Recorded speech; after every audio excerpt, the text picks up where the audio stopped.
While examining the issues surrounding rebuilding an Aberystwyth to Carmarthen Railway, I touched on the importance of something called the Barnett Formula to the question of its funding. This subject feels like a good way to test making a shorter video than the last ones, so let's take a look at Wales and the Barnett Formula. The short version is that the Barnett Formula is a loosely mathematical formula used to calculate year-on-year changes to the devolved nations' budgets in response to changes in English spending. The UK is formed of 3.5 nations with 4 governments who share one treasury between them. Barnett is a guide for centrally managing fluctuations in public spending across the board. The formula, which we will get back to soon, I promise, is calculated each year based on the previous year's spending. So to understand the current formula, we need to go all the way back to its predecessor. The year is 1888. You are George Goschen, Chancellor of the Exchequer, and you've been tasked with devising a new way of divvying up spending between the 3 constituent kingdoms of the Union: England, Scotland, and Ireland. There is a feeling held by the majority English population that too much public money is going to Scotland.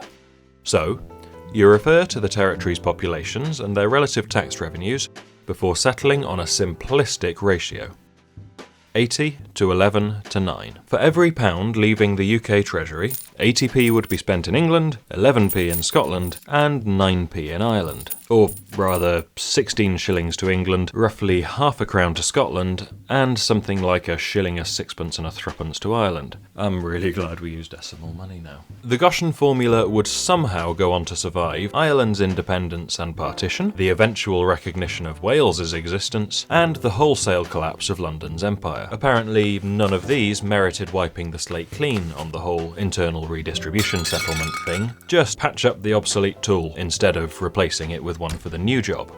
In the end, the Goschen formula's fate would be sealed by the same concerns as those which inspired its creation.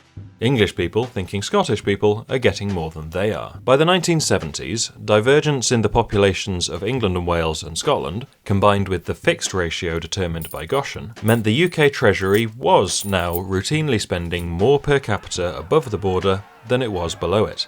1978. Enter Joel Barnett. As second in command of the Treasury, under Callaghan and Healy, Barnett was tasked with devising a replacement for the antique Goschen formula. In the face of an impending devolution vote, his role was clear: be seen to find a quick fix for the unpopular Goschen formula, and then figure the rest out after the referendum. His solution would consider the nation's populations in relation to that of England, replace the foundational England-Scotland-Ireland division with Scotland, Wales and Northern Ireland all separately receiving reflections of England spending, and add a variable provision to address the anticipated devolution of certain departments. Barnett's formula was only intended as a temporary solution to a problem that would be better solved after the devolution vote. But then devolution didn't happen in 1979. Barnett's Labour government were out of office before they had a chance to look at the formula again, and Thatcher had different priorities.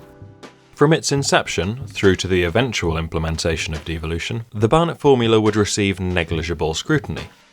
Though Joel Barnett's regular criticism of the formula's continued use suggests it may have never truly been fit for purpose. During this period, the practicalities of funding Wales were simply an interdepartmental matter for the UK government to handle. However, with the arrival of devolution following the 1997 vote, this interdepartmental matter became intergovernmental, meaning the formula would now be subject to stricter transparency rules and, by extension, more public scrutiny. So let's do some scrutinising and finally ask, how does the Barnett formula actually work? Although I would like to present a full picture of public spending in Wales using the real numbers from before Barnett through to the present day here, that would go well beyond the scope of this video. So instead, I'm going to brutally oversimplify the formula and stick to fictional figures. The 2 organisations we're going to look at are the UK government in London and the Welsh government in Cardiff. Local authorities, which mostly means councils, are also baked into this lattice of responsibilities and finances. At one point, so was the EU, and of course,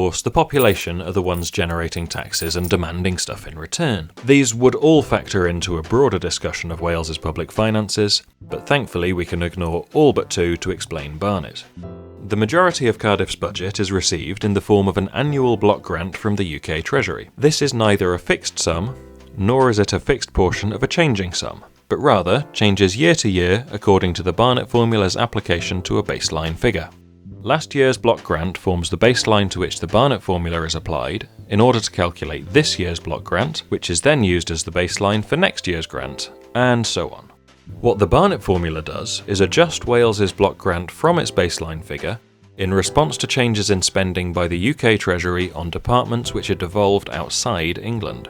To show how the formula calculates this adjustment, we're going to need some examples.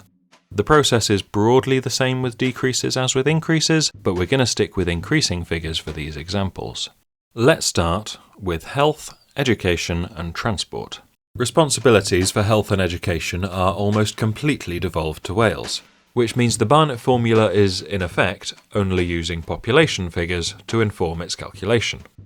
If the UK government were to increase its spending on health in England by, let's say, £100 million, then the Barnett Formula would take this figure, ask to what extent are that department's responsibilities devolved, and then compare Wales and England's populations before determining the change to be allocated with Wales's next block grant. Although this extra £6 million has been allocated to Wales because of extra spending on health, there's no obligation for Cardiff to direct these new funds to the same department as prompted the raise. Now let's look at that same example again, but with a new element. If the UK government were to increase its spending on health in England by that same £100 million, while increasing spending on English education by £50 million, then the Barnett Formula would take that £150 million, the whole £150 million, because both departments cover devolved responsibilities, then multiply it by Wales's population as a percentage of England's, before adding an extra £9 million or so to Cardiff's block grant. The Welsh Government could then take that extra £9 million, which they didn't have last year, and spend all of it on health, or spend all of it on education, or divide it 50-50 between those departments instead of 66-33. Of course, I am oversimplifying here. You can go and look up departmental expenditure limits and annually managed expenditures in your own time. But the gist of it is that once London assigns Wales's budget, Cardiff gets to choose how exactly they want to spend it. Now, let's introduce something a little spicier than health and education into this recipe, and add transport to those examples. If the UK government were to increase its spending on health and education in England by £100 million and £50 million again, plus another £100 million on English transport, the Barnett Formula would no longer be calculating Wales's pay rise exclusively using our population relative to England. The £150 million we've already looked at would go straight through to the population step, but responsibility for transport is only partially devolved. For the sake of simplicity, let's pretend each government shares an equal half of the responsibility for transport. That £100 million would be halved, with one half added to the £150 million from earlier, before the resulting £200 million is reduced to reflect Wales's smaller population. In this case, Cardiff gets the total of an extra £12 million to play with. Since transport isn't fully devolved to Wales, as you'll only know too well if you watched our Race the Train videos, Cardiff might very well get some extra cash thanks to an English investment in transport, only to find themselves unable to spend it on something similar. And now, the obligatory whinge about HS2. You knew it was coming.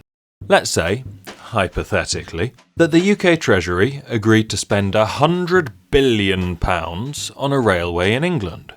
They correctly identified it as an England-only expense and didn't take advantage of the formula being completely optional. The Barnett Formula would take that £100 billion, reduce it based on how thoroughly the department in question is devolved, let's stick with my made-up 50-50 split here, reduce it again based on population, then provide Cardiff with an extra £3 billion.